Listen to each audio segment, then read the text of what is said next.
Join us and our friends as we fall down the rabbit hole of security wonder. If you're ready to see how deep it goes, you've found the right place. Pour your tea. You're not late for office hours. And now, our Red Queen, Tara Wheeler. Hi, folks. It's so wonderful to have you with us here today. I am absolutely thrilled to be with you again. I do believe that either James or Dave has their background noise going on right at the moment, which is why I can hear myself in a past echo of 10 seconds ago. That's fabulous. It's all right. I vamp on stage. It's what I'm good at. So glad to be here again with you folks. I haven't been here for the last couple of weeks. And as always, we had the trusty and incredible and brilliant James Byerly taking care of everything here as our host of Red Queen and Friends. CEO of SecurePoint Solutions, vet, amazing human being, client ambassador for Red Queen Dynamics. And for the very first time ever, we of course have our special guest this week, Deviant Olaf. He's director of education at the Core Group. And, I might have married the guy a while back. It works out pretty well for me. And I hope it works out well for him too. So thank you so much for joining us this week, Dave. We get to make a special announcement about your company this week. And James, if you'd like to take it away with some conversation after Dave tells us what the hell he's doing here. Thank you for having me on. I don't ever know what I'm doing anywhere until the moment arises. So in general, I get invited places because I can talk about physical security things. It's a topic that comes up on some people's minds from time to time, and I get put in the middle of a room to allay some people's fears and hopefully save people from throwing a lot of bad money around. And I'm happy to do that if I can here. Awesome. It's good to have you, and welcome back, Tara. I guess, I didn't get us canceled or, deplatformed. So I guess I did okay this last couple weeks. So there's obviously some exciting stuff to talk about from Red Queen and the Core Group. We did kind of talk about a couple of news articles that were out there. One that caught my eye was, I'm all about a threat actor getting some justice. And in this case, a hacker got 10 years in prison for extortion of a U.S. healthcare provider. Let me see if I can do this without breaking something. Oh, so many buttons. So many buttons. Okay, here we go. I think it's my first time sharing on StreamYard. So, as I said, Robert Perbeck from Idaho. Guess not a lot to do in Idaho, so decided to start hacking things, stealing data, extorting. Known online as LifeLock and Studmaster. If you go by Studmaster online, I think they should add like an extra 10 years to your sentence. But bought network access, so didn't even do the hack their own. They worked with an initial access broker and then decided to do crime. Georgia Police Department server. That's a bold move too. Going after the police. And this part caught my eye. The Florida orthodontist. I can't imagine an orthodontist being that big of a business, that big of an office. Most of the ones I've seen, it's 10, 15 people on staff. And so definitely a small business environment that we love to protect here. So took a plea, and then we'll have some release and all that. Ooh, $1 million in restitution. Well, that's there we go. Well, that's at least there's a bright spot in cybercrime. Somebody getting caught. Kids these days aren't even doing their own hacks, right? That's not okay. I mean, I feel like we got a situation here where people aren't even at this point figuring out how to. You got a rural server. You can't get your own access to it. You got to buy it on the dark net. I mean, just have some pride in your crime. Do crime better. Come on. And when you're doing crime, maybe don't tackle the kind of people that are in rural America that can't afford the sort of protections that we'd like to make sure are available. But in an orthodontist, you're also talking. I think, James, it may be a better target than you might think. We're talking what, 3,000 to 4,000 reasonably mid to high net worth individuals with kids. And if you've got kids, it's my understanding that your privacy is just shot on the internet, right? Oh yeah, I mean, and that was where, pulled names and social security numbers of minor children, threatened to sell that information. And yeah, just, as a father of 4 kids, I would really like to keep their information fairly off the web as much as possible. And so it's, pretty disturbing to see here. I don't know, Dave, what do you think? It Babe, you kind of you is, gotta teach people to do their own hacks. Come on. yeah, it's pretty wild to see. There's no equivalency of this in the sort of physical crime world. There's nobody who's like breaking into the back of a liquor store at 1 a.m. and then hanging out at the local seedy street corner, being like, "Hey, I'll sell somebody the key I made for this liquor store if you want to go rob the place. Who wants the key?" I had never heard of just the dark web markets buying and selling like pre-secured access to a compromised system. Yeah, and they advertise it. It's very detailed. Like they'll say, this company is in this industry, they make this much money, this Mhm. many people, and so yeah, the fact, and like you said, there isn't really an equivalent to that. But I also think that this is just a continuation of, the same people that typically conduct a data breach and yank the data, they're selling it in bulk on the dark web. They're basically fencing the stuff, and someone who's willing to take that risk of actually using that identity or using that credit card, they're the ones that are buying them. And typically they're buying them wholesale, multiple cards, but it's yeah, it is a very interesting thing how you have people who just, they pop a network and then they step back and let somebody else go in. It's a kind of think of like the movies where there's always the safe cracker. Not that we know like anybody that does that stuff, but the safe cracker never turns around and looks back at what was in there. They just like, oh, I opened it, and that, and that's a very a very valid point about initial access brokers. If you're good at something, you're gonna sell your services to the highest bidders. And that's, and then also going after big targets, big corporations. Mm-hmm. Well, like the man said, if you're good at something, never do it for free. Indeed. And it's amazing Yeah. because it eliminates so much of the, again, just to get back to the physical world, if you break into a premises, even if you move things out the back into a van, right? A lot of things that people think are high value are actually a pain in the butt. So rare, expensive items, let's say art, jewels, etc. It's hard to fence those. There's not too many, signed Michael Jordan jerseys like floating around out there. And if one is missing, it's how do you move that?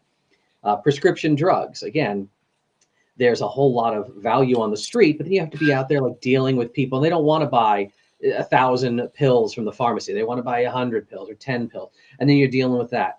So it's fascinating to kind of, hey, here's my skill set. I did this, and then not have to deal with all of the extra junk work of fencing a stolen good. Agreed. It's yeah, I mean, and now I know from the other end of it, working with law enforcement, they will, they have good contacts with pawn shops, and they'll, it's in their best interest to not help fence stolen goods, because last thing you want is the police department coming and shutting you down. So yeah, this is a very, the digital fencing, I guess, is really a hard to hard to kind of put it into realistic things. I've talked about initial access brokers to people who are not in security, and they're like, wait, so a guy hacks in but doesn't really do anything? Like, no, they don't want to take the risk. They don't want to, they do it enough that they can charge small chunks for every time they break in, I guess. I don't know. So, I'm but kind of wondering from the physical world. Yeah. I'm kind of wondering in the physical world, there's not an equivalent for this kind of heavy duty access, but at the same time, do exploits that permit people to exploit physical locations, do they spread faster than one might expect? Honestly, they spread a little slower just because of the types of people who are trying to exploit physical locations. Generally are not the most switched on, widely networked individuals. I mean, yes, there is some organized crime doing certain types of physical theft. This is much more in automotive, high end automotive theft. But the people sort of, again, like breaking into, I said a pharmacy earlier, which happened, at one of our local pharmacies a few months back, or the people trying to break into, an electronics store. About as organized as that gets is one local street crew, and that's sort of their neighborhood. It's not like they're part of a forum of people, or it's not like they're going to conferences. Like, all right, it's the local thieves conference. Who's holding it this year? Chicago. Okay, we'll go book our plane tickets, Charlie. It's at So Resorts World at the Hilton in Vegas, right? yeah, Yeah. Okay.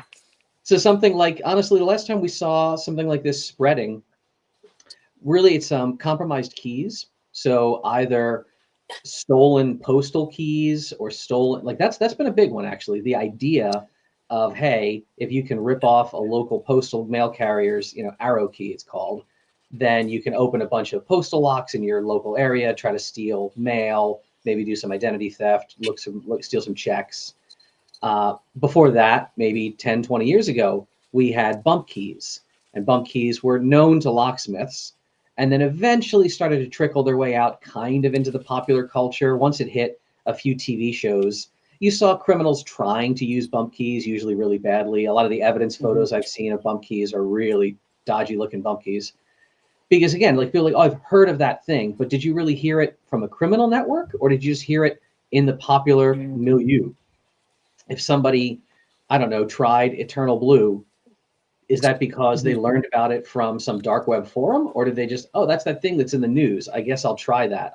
I downloaded this off of Packet Storm. I don't know, dating myself with that reference or something, but It's way harder to put together an attractive, interesting on-stage demo of Eternal Blue than most people might understand. It's one of the reasons so much hacking is sensationalized, I think. And really, many of us in the field owe our ability to illustrate what's happening inside a computer to you, Dave, and how you've done Lockpick Village and let us all illustrate things. I remember one of the first things that really resonated for me. And folks, like, if you don't know this, like, my first DEF CON was 2012. I didn't meet Deviant until 3 or 4 years later. But I went to Lockpick Village. I remember that very first year. And one of the things that really resonated with me, it could even have been you doing that PowerPoint presentation at that time. One thing that really resonated with me is you'll see like war games or on TV, something like that. You'll see like spinning numbers to like lock in a digit on a like a 4-digit PIN code for a bank vault or something like that. And one of the things that really resonated with me in that very first talk I really thought Lockpick Village in 2012 was that's not how it works. You have to try the entire string at once. You can't lock in a single digit. And what was super interesting to me was the person at the time, again, could even have been you, but it was definitely your slides at the time probably saying, was. actually, that is how a pin tumbler lock works, which is Yeah. really, really interesting to me. So you can individually exploit individual variations. And, for those who don't know what I'm talking about, Dave, do you want to give a quick summary to people? Yeah, when you're attacking a mechanical lock, the kind of lock that you probably have on your door, typically it's going to be a pin tumbler lock. That's the same locks we've had for over 100 years in most of North America and around the world. There are a series of small, different elements to what physical token you're using, a key. The physical token, your key, has cuts across the blade of the key. Those are called bitting cuts. And if all the bitting cuts are correct, much like a password, if all the letters and characters are correct in the passphrase, you're in hacker voice, I'm in. However, as Tara's mentioning, like the idea of cracking a password doesn't involve a slot machine type display with multiple characters spinning and then one locks in and another one locks in. You either did brute force the password or you didn't. Mechanical locks, though, are a lot like cracking passwords in a movie, where each of those separate differs, those separate pin chambers inside the pin tumbler lock, can be manipulated individually. And those separate individual instances of manipulation, you can kind of hold one pin in the right position if you get it correct. And then you hold another pin in the right position. And you are taking this 6 or maybe even 7 pin lock in extreme cases, and you've got 1 or 2, now it's a 5 pin lock. And you keep manipulating, and now 4 pin. Now only 3 pins are holding the lock shut. And eventually you get the last couple of pins, and sure enough, bang, one by one, you've taken away those levels of security, those layers of security, and the plug turns, and I'm in. And you're in. I'm super interested. One of the things you shared with us was that there was an attack done with what was it? You posted a YouTube link here a little bit ago. James, do you see that URL that Deep had posted a bit ago? Oh yeah, And it somebody was, who so yeah, it was somebody named YouTube. Yeah, George online had mentioned to me, hey, check this out, Fontainebleau. Yeah, Fontainebleau.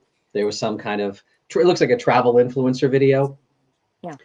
But yeah, the fella, I'm going to rent this big posh suite, and I'm going to check. Let me show all you people. And he's got his high resolution gimbal camera, and the first thing that happens is his room keys don't work, and he's all way up on the 69th floor. He has to schlep all the way down and come back up, and it's still not working. And eventually, hotel staff determined the lock had died. Something in the lock was malfunctioning. So I don't know if they asked him to blur the footage or if he just decided I'm not going to show the footage. But it's very quick. You can tell the hotel staff is using an underdoor tool, which, if you've ever seen me, I mean, it's one of the main ways that I get into various locked doors. Underdoor attacks have been around for a very long time. They're very effective. And every hotel you've ever stayed in knows and has tools on premises. Like, they know how to compromise their own doors. They have to do it regularly. If a lock has a problem, or if a guest has some sort of emergency in their room and they say, oh, I've fallen down, I'm in the bath, can you help me? The staff's got to get in there. So yeah, bypassing all the different door mechanisms in a hotel, it's very common for staff to do that. It's not so common to actually see it shown on a popular influencer's video like this. Mm. Well, except for yours. So I have a question then. Yeah. We see, we see the underdoor tools, we see all the tricks to getting into hotel rooms, and then we see attempted countermeasures, the door jam alarm, the whatever, putting something over a thing. But you're one that I've broken over the years, that I've bent up and just smashed off. Yeah. Mm-hmm.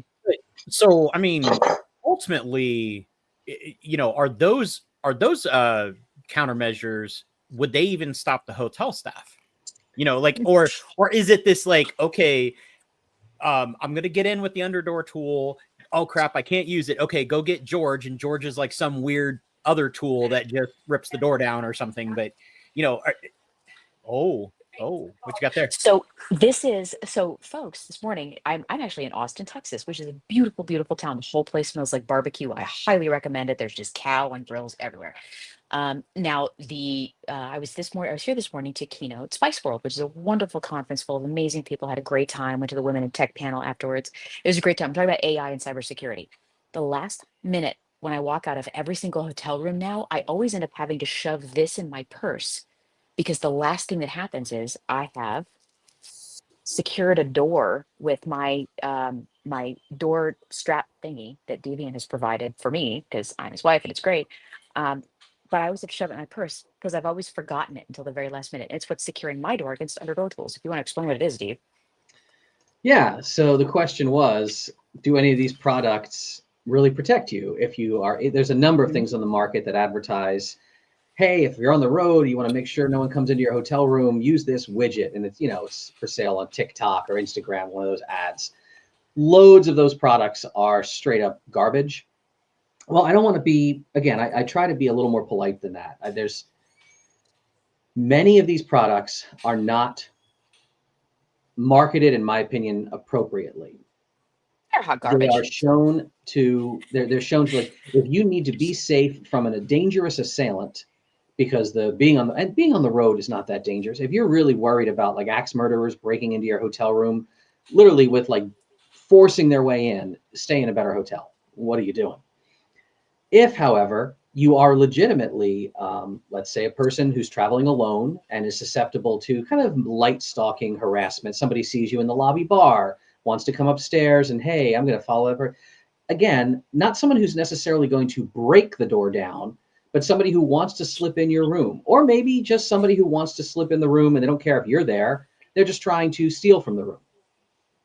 Or let's say you're in a place where staff don't necessarily respect your privacy. We've seen this in a number of towns, whether through bad policy or intentionally, like, hey, we're doing room checks in Vegas. And you say, yeah, I don't care. You want to do a room check, you're going to knock and wait for me to come to the door. I'm not going to let you in my door. I'm not going to let you just march in. So a lot of these products that you see, even including this crapotastic one that's here, this Adalock, they are what I would consider privacy communication devices. They will, if somebody tries to enter the room, they will encounter a mild obstruction. The door will kind of bump into something and they'll say, huh, the door doesn't want to move. That's strange. And they might check their key or jiggle the handle a few times, giving you the opportunity to put on some clothes, close your laptop, walk to the door and say, excuse me, who are you? Can I see through the peephole? Are you actually staff?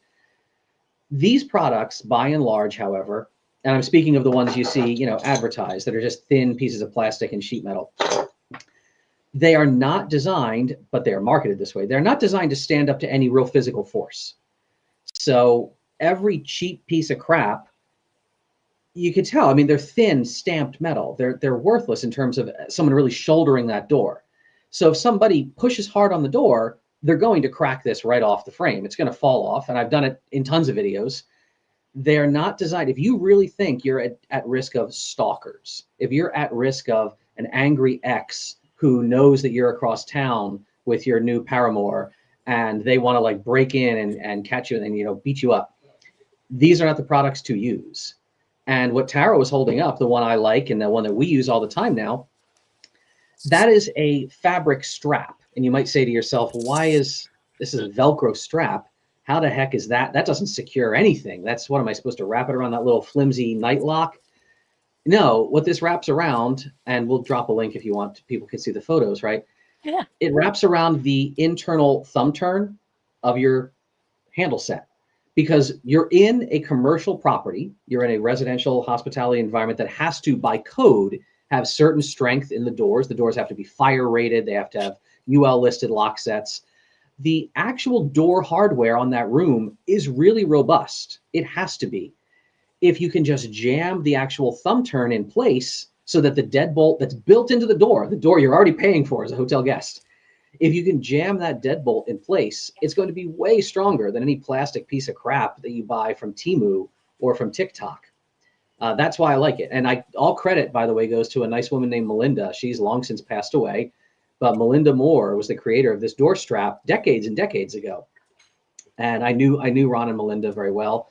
Not very well, but we used to correspond all the time. I talked to them about their product. I liked theirs. They made one long ago, but they passed away. They're gone. They were elderly and they're long gone.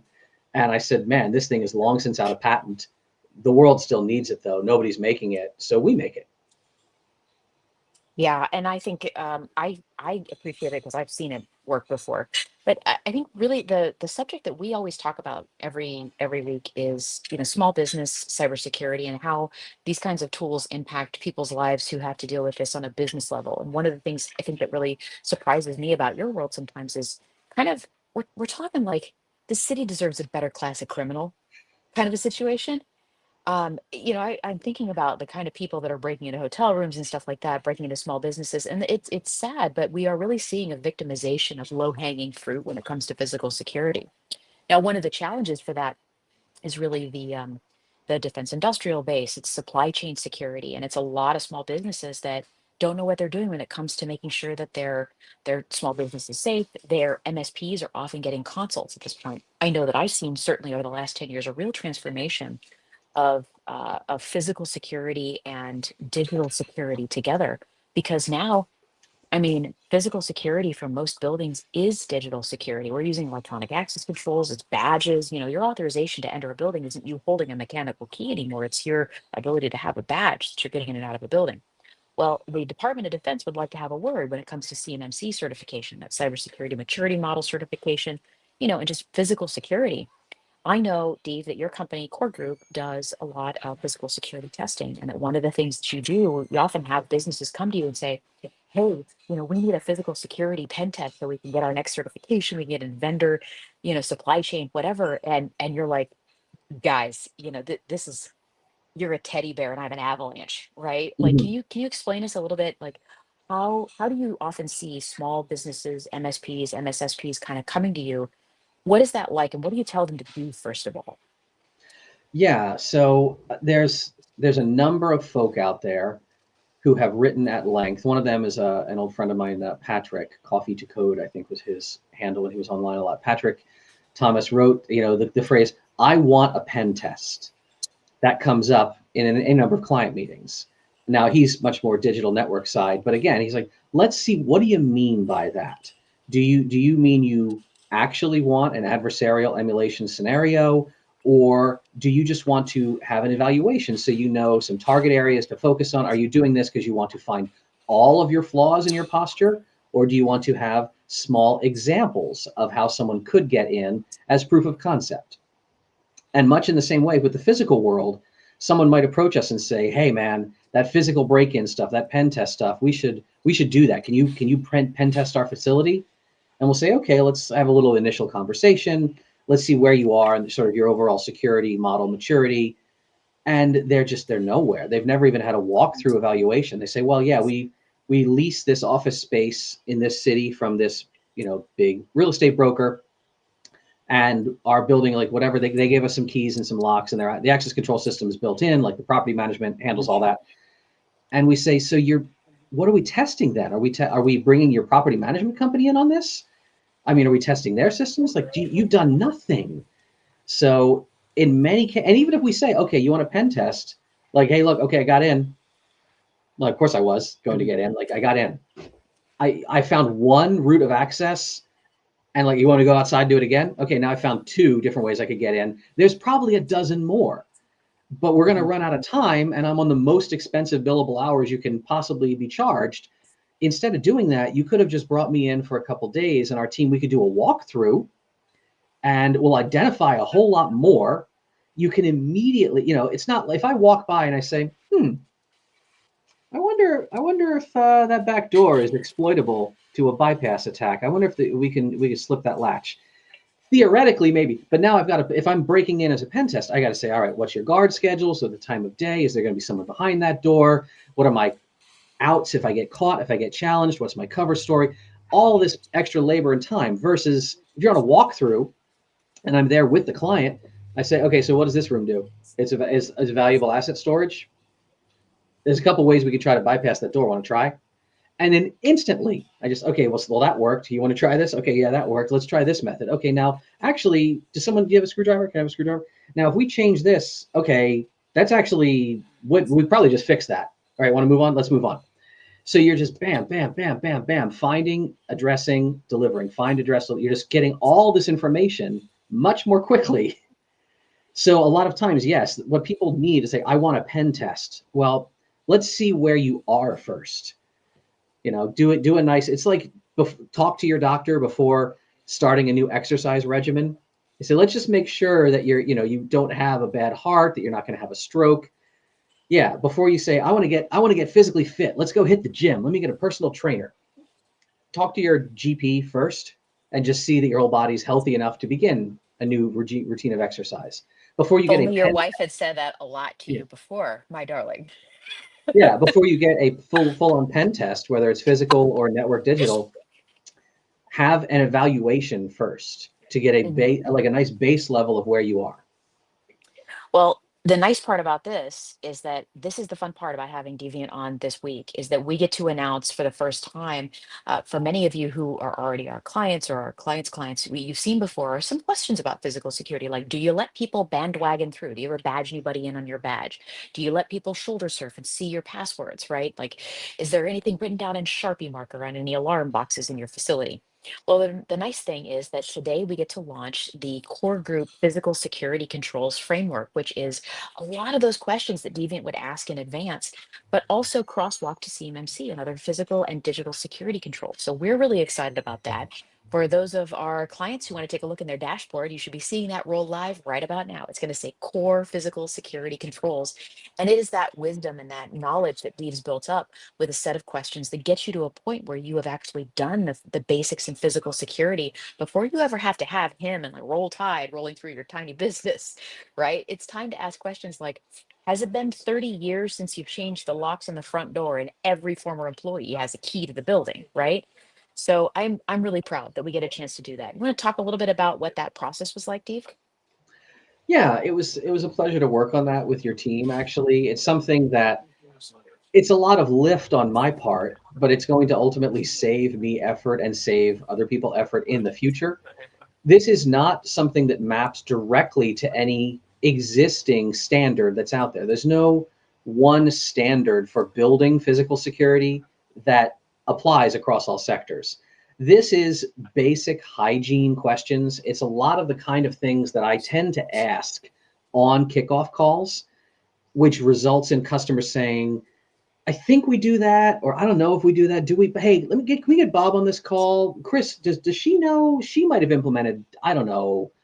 So gather as what the Red Queen product does, gathering in a trickle a bunch of little data points that then, if you are interested in, I want a pen test, and you reach out to me or some other firm who does physical on-site work, you can say, here's a snapshot of where we are.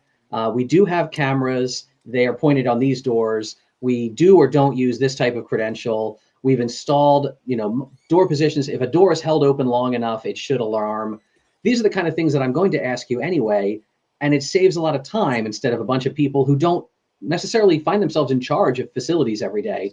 They're the ones who are on a call with me. You've got a CISO on a call with me, and half the questions I ask, they say, I'll have to get back to you on that.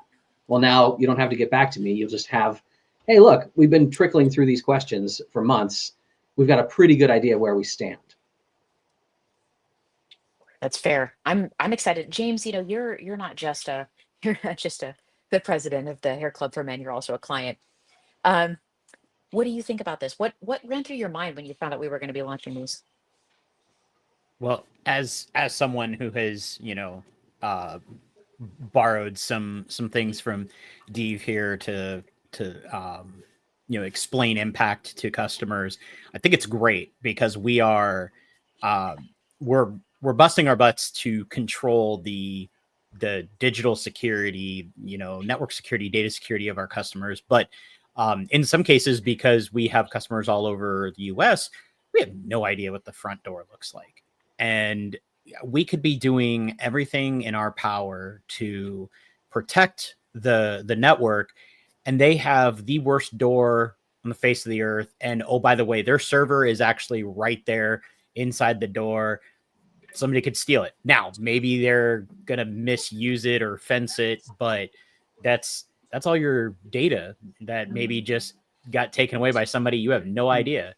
And as somebody who was affected by the OPM breach way back in the day from a laptop getting stolen out of a car, that's a crappy feeling to have. So this helps us keep our customers honest, and we can say, you are, I noticed that you marked no here, and what is the problem, and if they can't necessarily articulate how to fix it, or if they don't know how to fix it, I mean, obviously we can talk to the core group, or we could talk to somebody and say, all right, what's the countermeasure for this, or what would be a compensating control we could apply. So I think it's great. I think this will, having done on-site assessments for customers, a lot of times we don't think through the physical stuff.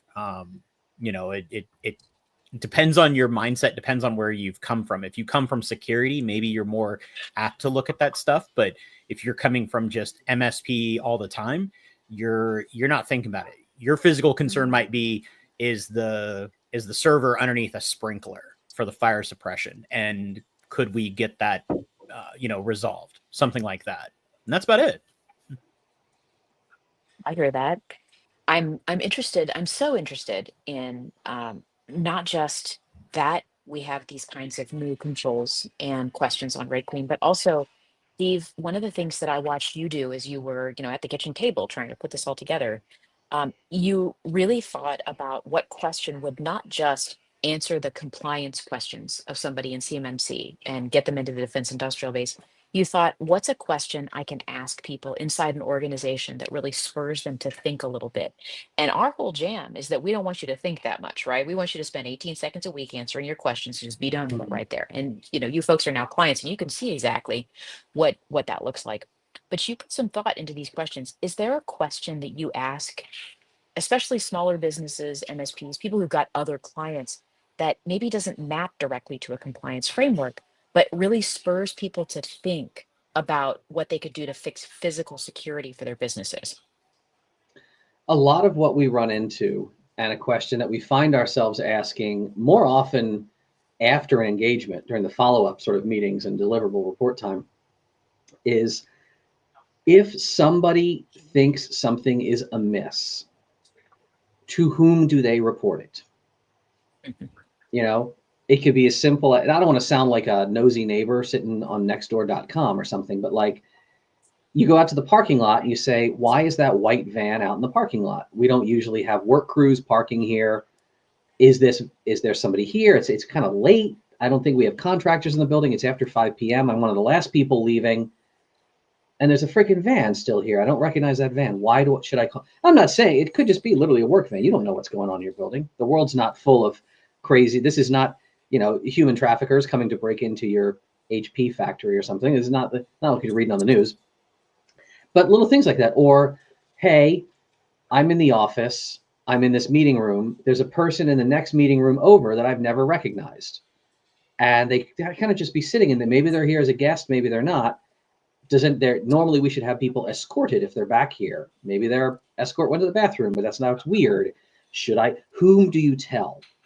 And so the idea of who do you report a problem to, that all informs how likely someone will be to say, that didn't sit right, but all I had was, my boss's phone number, and my boss's, the CTO or something. I saw somebody in the data center, but like, I don't want to, it was 7:30 at night. I don't want to call my boss on the phone. So maybe I texted them, but I didn't want to cause trouble, or my boss was, the boss didn't see the message. So yeah, do you have a reporting tool? Do you have honestly, we like a lot of conferences do now for their sort of code of conduct and so forth, just to have a catch-all email address that goes to a number of people that are all just, even if it's after hours, they say, and they start, hey, signal message. Hey, Frank, did you see a message just come through to the alert line? Yeah. Who is in the server room right now? Can you pull up cameras on that? And Frank's like, I don't know, Susan. Let me see. Getting people to kind of say, no, that's nothing. Thanks for reporting that. I recognize that guy. He's working on the HVAC. He was here all day. Yep, thanks. Good job, citizen. You didn't cause any problems. Yeah, empowering your employees to have a mechanism of reporting for something that seems weird physically. There's a lot of hesitancy there. There's a lot of hesitancy of, well, I don't know who that person is. They probably belong here. Or if I report that this one door isn't closing correctly, is that going to get us in trouble with some building inspector? Should I not report that? Yeah, opening the lines of communication, because all your employees, they are your eyes and ears, and they know what's working and what isn't around the building a lot better than you do. The funny thing is that you say that right now, and one of the questions you get asked just literally as you're onboarding onto Red Queen is a question that summarizes a lot of that wisdom we have as well too. And the question is literally just, if you see something that you think might be a security problem, do you know where to report it? And that question doesn't appear on any framework. I love that you phrased it that way. I've often told people there's a question that doesn't appear on any framework, but which shows up probably 70% of an organization's problems. And I've repeated it a couple of times here. Is your home and work email password different? And that question right there, I mean, James, like how many of your clients have you been able to help by asking that question? It doesn't appear on a compliance questionnaire. Oh, a lot. And it's, especially companies that maybe have just never had a security focus, taken until now. And then they're saying like, well, why is that bad? And we explain it, or at least with the Red Queen questions, it kind of does explain for them, but that's a huge one. And it gives us an idea of, especially if is it one person or is it 10 people? So do we need to now run out and push for password management, or do we need to just correct one user? And that's a big thing. And Dave, it's funny you talk about, with making sure, recognizing people coming in. Right before our webcast, I went to do a server install, and I walked in dressed like this, carrying a open Dell box, and the person that was at the front was just like, hi. And I'm like, what's up? And I have never met anyone else with this company other than the office manager. And I just what's up him. And then I went upstairs and I started plugging stuff in. And eventually I texted my contact and said, hey, server's fired up. I'll be down in a moment. And the whole time, and I'm like, you don't know what I was carrying. That could have been an empty box and I was going to leave with something else, Yeah. Yeah. Yeah. I feel like Dave might have left a couple of offices before with more than just empty boxes. This is true. I've many times departed with more than I arrived. I love that part. This is the nice part about it too. You say, and you thought, and you spent real serious time going through those questions and going, hey, if there's a security problem, do you know who to ask? Because we had already asked those questions, and they're about security, not physical security, not digital security, but just security. Folks, if you've already answered that question, that means you've also answered questions in Deviant's framework in the core physical security controls. You're going to see that you're already partially complete because you've answered those questions before. And that's the nice part about this, because this has got to be easier. It is I worked for 2 years as a comic book store manager when I was like 16, 17, 18. And I'm just sitting here imagining somebody walking through the door right now with a computer to plug something in, just like James did earlier. I mean, I've been like, what's up? Right? I wouldn't have known. And that's at least part of the answer to the problem, is just getting people a little bit of awareness that maybe it's not cool to let somebody behind the counter to plug stuff in just randomly. Looking at that. So yeah. I enjoyed Go Neko's ahead. comment there. I social engineered my way into an ISP accidentally. Yeah. I think we've all social engineered our way into places we have absolutely no business being. I mean, somebody in this conversation is an Olympian at it, and the rest of us are all professional enthusiasts. But that's at least part of the question. And when I think about this, we get this wonderful, interesting conversation with you, and there's like 3 minutes left in this broadcast, and I haven't even gotten to the fact that, oh, by the way, everybody who's one of our clients, just take a look at your dashboard, because you've got HIPAA now. And if you've answered questions on HIPAA before, it's just all rolled for you. And that includes questions that crosswalk physical security controls and whether or not you're letting people bandwagon in or shoulder surf, whether or not you check whether or not somebody is being escorted around an office. That matters in HIPAA as well, too. We get a real chance to start fixing small computer security in this way. And it's really meaningful for me to do that. Just, Merry Christmas 6.5 weeks early. You get HIPAA and the Deviant physical security controls. The core physical security controls are, I think, going to make a real difference for small businesses. And I think the defense industrial base is gonna get a little enthusiastic about it too. So, James, I'm just kind of curious. Any of your thoughts this week? Anything that you wanna bring up before we start having more conversations with Dave about wrapping this all up? Well, I'll just say about the HIPAA thing. I looked at all my client dashboards, and thankfully, my medical customers are the most compliant with HIPAA, so that's good. Good. Means that they've been answering the questions correctly. But no, that was really the big thing, was just that I know HIPAA has always been that third rail that a lot of MSPs were afraid to touch. And I think this will be tremendously helpful for them. I mean, even for us, it's something that we know enough to be dangerous, but it'd be really nice to have something a little more user friendly to work with. I'm really glad. I'm going to just throw this up here really quickly. Folks, if you haven't had a chance to take a look at what we're doing, this is Deve's particular referral link for Core Group and for Red Queen. So, and I will definitely request and require that my husband throw this out there at some point on the socials and stuff like that too. But it's fine. I'm a really good cook, so we make up for it. And I'm really enthusiastic about this finally happening. We've had this in the works for a while, encapsulating the core knowledge, no pun intended, genuinely the core knowledge of someone like Dave, of physical digital security hackers in this space, in a way that really boils it down for people to answer simple questions and train people. This is really meaningful to me, and I'm super, super glad that we get a chance to do this. Any last thoughts, Deviant Olaf, Director of Education, Core Group? Thanks for the push. There's all so much up here that I want to just push out into the world. And yeah, just making the time to do it. So I always want to prioritize you, and through you, people that work with you. So yeah, I was happy to work on this for a little bit for y'all. This was really wonderful. James, any last thoughts?